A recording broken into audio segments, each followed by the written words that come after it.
పుత్ర పవిత్రాత్మ నామమున ఆమేన్. జ్ఞానవాణి ప్రేక్షకులకు స్వాగతం, సుస్వాగతం.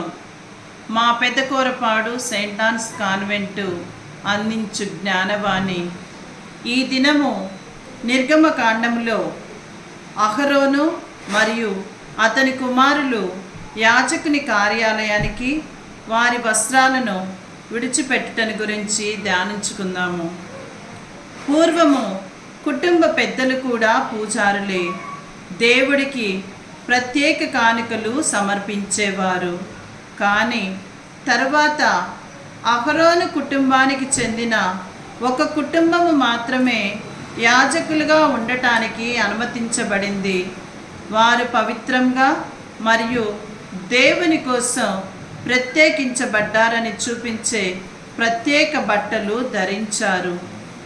మత పెద్దలు పవిత్రమైన మార్గంలో ప్రవర్తించటం ఎంత ముఖ్యమో కూడా ఈ బట్టలు చిహ్నంగా ఉన్నాయి.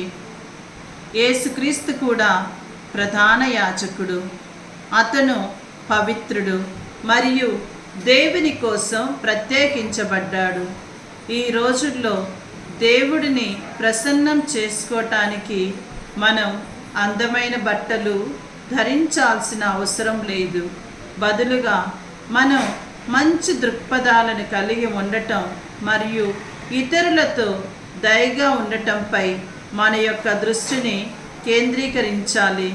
ఎందుకంటే మన సభ స్థాపకురాలు మదర్ తాటిపత్రి జ్ఞానమ్మ గారు కూడా ఒక దేవుని సేవకిగా తాను మంచిని చేయుటకు పూనుకొని బాలికల కోసం ప్రత్యేకంగా ఒక ఆశ్రమాన్ని కల్పించుకొని దాని ద్వారా ఎంతోమంది బాలికలకు నూతనోత్సవాన్ని కలిగించి ఈ దినాన తల్లి తాటిపత్రి జ్ఞానమ్మ గారు మరణించినప్పటికీ 150 సంవత్సరములైనా కూడా మనమంతా కూడా స్మరించుకుంటున్నామంటే ఆ తల్లి మనకిచ్చినటువంటి ఆదర్శమైనటువంటి జీవితము మరియు తాను జీవించినటువంటి మంచి దృక్పథము.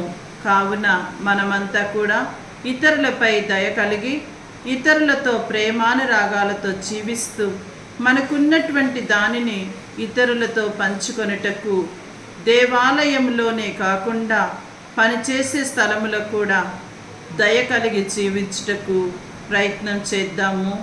ఆమేన్. పితా పుత్ర పవిత్రాత్మ నామమున ఆమేన్.